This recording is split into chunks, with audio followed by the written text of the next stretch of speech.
اعوذ باللہ من الشیطان الرجیم بسم اللہ الرحمن الرحیم۔ اللہ تبارک و تعالیٰ کے نام سے شروع جو بڑا مہربان اور نہایت رحم کرنے والا ہے۔ اللہ تبارک و تعالیٰ قرآن پاک میں ارشاد فرماتا ہے، اے ایمان والو اسلام میں پورے داخل ہو جاؤ اور شیطان کے رستے پر نہ چلو، بے شک وہ تمہارا کھلا دشمن ہے۔ پیارے دوستو، جب اللہ تبارک و تعالیٰ نے اس پورا اسرار کائنات کو تخلیق فرمایا تو اللہ تبارک و تعالیٰ نے انسانوں کو پیدا کرنے سے پہلے کون سی مخلوقات کو پیدا کیا۔ اس روئے زمین پر انسانوں سے پہلے کون سی مخلوقات رہا کرتے تھیں، اور انسانوں کے ازلی دشمن شیطان کو کیسے پیدا کیا گیا، اس بدبخت کے ماں باپ کون تھے، اور اس روئے زمین پر سب سے پہلے شیطانوں اور فرشتوں کے درمیان جنگ کس وجہ سے ہوئی، اور شیطان عزازیل سے ابلیس کیسے بنا۔ پیارے دوستو، ان تمام تر سوالات کے جوابات قرآن و حدیث کی روشنی میں آج کی اس ویڈیو میں ہم آپ کو بتائیں گے، اور ساتھ ہی شیطان مردود کی خوفناک تاریخ کے بارے میں بھی آپ کو بتائیں گے۔ لہٰذا آپ سے گزارش ہے کہ ہماری اس ویڈیو کو اینڈ تک ضرور دیکھیے گا۔ پیارے دوستو، حضرت آدم علیہ السلام کی تخلیق سے پہلے اللہ تبارک و تعالیٰ نے صرف دو مخلوقات کو پیدا کیا، ایک ناری اور دوسرا نوری۔ نوری مخلوق فرشتوں کو کہا جاتا ہے، جن کو اللہ تبارک و تعالیٰ نے نور سے تخلیق فرمایا۔ اس نوری مخلوق کی نسل نہیں بڑھتی کیونکہ اللہ تبارک و تعالیٰ نے اس نوری مخلوق کے جوڑے نہیں پیدا کیے، جس وجہ سے فرشتوں کی اولاد پیدا نہیں ہوتی۔ اور دوسری ناری مخلوق جن کو آگ سے پیدا کیا گیا وہ جنات تھے۔ روایات میں آتا ہے کہ جنات میں سب سے پہلے سمہون جن کو پیدا کیا گیا۔ اللہ تبارک و تعالیٰ نے سمہون جن کو پیدا کر کے زمین پر بھیجا، اور اس کے لیے ایک جن لڑکی کو بھی پیدا فرما دیا۔ اس طرح اس جن نے اس لڑکی سے شادی کر لی، جس سے ان کی نسل خوب بڑھی، اور یہ جنات اتنے زیادہ ہو گئے کہ پوری روئے زمین پر پھیل گئے۔ شروع میں یہ جنات فرشتوں کی طرح ہر وقت اللہ تبارک و تعالیٰ کی عبادت میں مشغول رہا کرتے تھے، اور بعد میں کچھ جنات نے اللہ تبارک و تعالیٰ کی نافرمانیاں کرنا شروع کر دی، اور اللہ تبارک و تعالیٰ کے حکم کو ماننے سے انکار کر دیا، جس کی وجہ سے یہ ناری مخلوق اللہ تبارک و تعالیٰ کی نافرمان مخلوق بن گئی۔ جنات میں سے ایک نامی گرامی جن جس کا نام چلیپا تھا، اور اس کی بیوی کا نام تبلیس تھا۔ یہ دونوں بہت ہی قد آور اور بہادر تھے۔ کہا جاتا ہے کہ چلیپا جن کی شکل و صورت ببر شیر کی طرح تھی، اور تبلیس عورت جس کی شکل بھیڑیے سے ملتی جلتی تھی۔ چلیپا جنات کا سردار تھا، اس کے نام سے بڑے جنات خوف کھاتے تھے۔ چنانچہ چلیپا اور تبلیس عورت کے ملاپ سے ایک بچہ پیدا ہوا، جس کا نام انہوں نے عزازیل رکھا۔ ان جنات میں سے پیدا ہونے والا یہ بچہ اپنے والدین کی طرح بہادر اور دراز قد تھا۔ روایات میں آتا ہے کہ حضرت آدم علیہ السلام کی تخلیق سے 50,000 سال پہلے یا اس سے بھی زائد کا عرصہ زمین پر جنوں کا عروج تھا۔ اس روئے زمین پر ہر طرف جنات ہی جنات تھے۔ یہ جنات بہت زیادہ شریر تھے، اور یہ زمین کے اندر فتنہ فساد پھیلاتے تھے۔ اس طرح جب جنات نے اس زمین پر فساد پھیلانا اور تباہی مچانا شروع کر دی تو اس وقت اللہ تبارک و تعالیٰ نے فرشتوں کو حکم دیا کہ زمین پر جاؤ اور جنوں سے جنگ کرو۔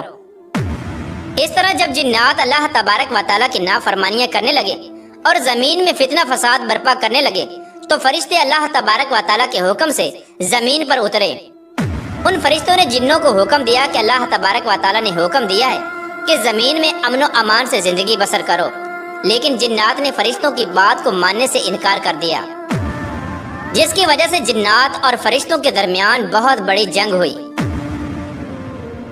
اس خوفناک جنگ میں عزازیل کے والدین یعنی چلیپا اور تبلیس نے بھی شرکت کی۔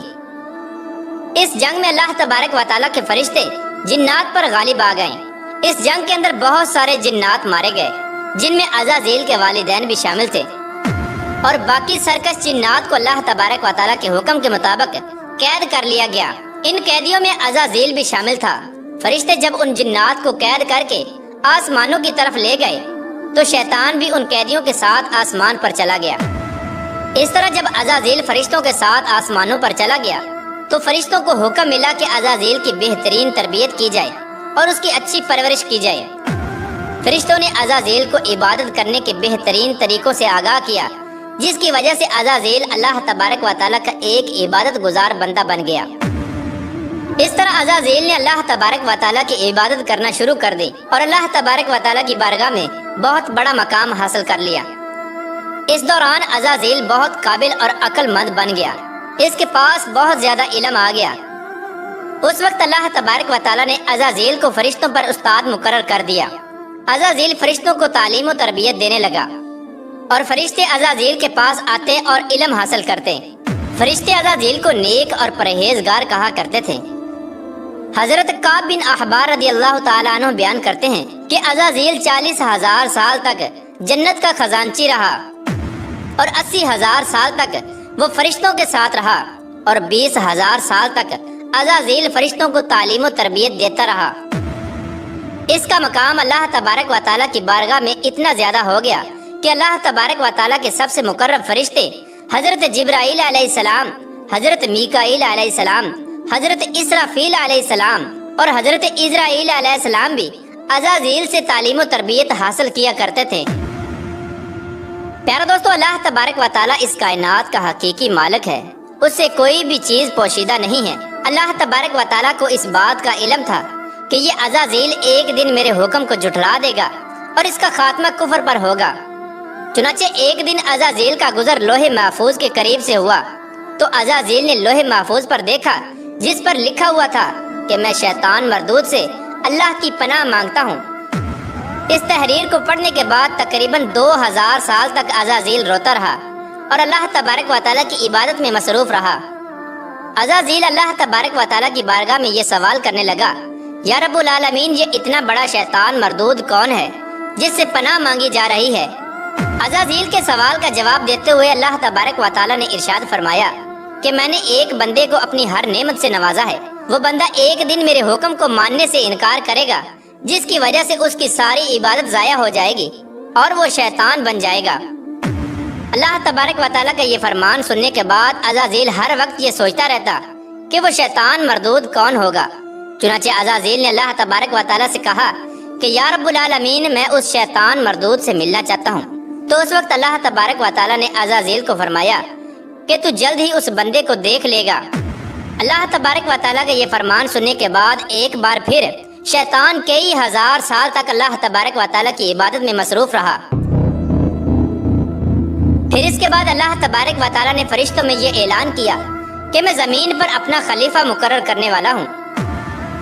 عزازیل کو جب اس بات کا علم ہوا کہ اللہ تبارک و تعالیٰ ایک ایسے انسان کو پیدا کرنے جا رہا ہے جس کے پتلے کو بنانے کے لیے آسمانوں اور زمینوں سے مٹی کو اکٹھا کیا جا رہا ہے، چنانچہ جب اللہ تبارک و تعالیٰ نے حضرت آدم علیہ السلام کے پتلے کو پیدا کیا تو اس پتلے کو 40,000 سال تک اسی طرح پڑا رہنے دیا، تو وہ پتلا 40,000 سال تک اسی طرح پڑا رہا، اس میں جان نہ ڈالی۔ چنانچہ جب فرشتے حضرت آدم علیہ السلام کے پتلے کے قریب سے گزرتے تو بہت حیرت زدہ ہو کے اس کو دیکھتے، اور جب عزازیل کا گزر حضرت آدم علیہ السلام کے پتلے کے قریب سے ہوتا تو یہ نفرت کی وجہ سے حضرت آدم علیہ السلام کے پتلے کو اذیت دیتا، کیونکہ عزازیل یہ سمجھتا تھا کہ اللہ تبارک و تعالیٰ کے خلیفہ بننے کے لائق صرف میں ہی ہوں، اسی وجہ سے وہ حضرت آدم علیہ السلام کے پتلے کو اذیت دیتا۔ جب عزازیل حضرت آدم علیہ السلام کے پتلے کو مارتا تو اس کے اندر سے مٹی کے کھنکنے کی آواز آتی۔ چنانچہ جب اللہ تبارک و تعالیٰ نے حضرت آدم علیہ السلام کو تخلیق فرمایا اور اس کے اندر روح بھی داخل کر دی تو اس دن اللہ تبارک و تعالیٰ نے سب فرشتوں کو حکم دیا کہ سب میرے پاس اکٹھے ہو جاؤ۔ جب سارے فرشتے اللہ تبارک و تعالیٰ کی بارگاہ میں حاضر ہو گئے تو اللہ تبارک و تعالیٰ نے حکم دیا کہ میں زمین پر اپنا ایک بندہ پیدا کرنے والا ہوں جو زمین پر جا کر میرے حکم کی تعمیل کرے گا۔ تو اس وقت فرشتوں نے اللہ تبارک و تعالیٰ کی بارگاہ میں عرض کی، یا رب العالمین، یہ بندہ زمین پر جا کر تیرا نافرمان ہو جائے گا، ہم تو ہر وقت تیری عبادت میں مصروف رہتے ہیں۔ تو اللہ تبارک و تعالیٰ نے ارشاد فرمایا، جو کچھ میں دیکھ رہا ہوں وہ تم نہیں دیکھ سکتے۔ اس وقت سب فرشتوں کو حکم دیا گیا کہ حضرت آدم علیہ السلام کو سجدہ کرو، تو تمام فرشتے اللہ تبارک و تعالیٰ کے حکم کے مطابق حضرت آدم علیہ السلام کو سجدہ کرنے کے لیے جھک گئے، لیکن عزازیل نے حضرت آدم علیہ السلام کو بغض اور تکبر کی وجہ سے سجدہ نہ کیا۔ اس وقت اللہ تبارک و تعالیٰ نے عزازیل سے پوچھا کہ تم نے سجدہ کیوں نہیں کیا؟ اس وقت عزازیل تکبر اور غرور میں آ کر بولنے لگا،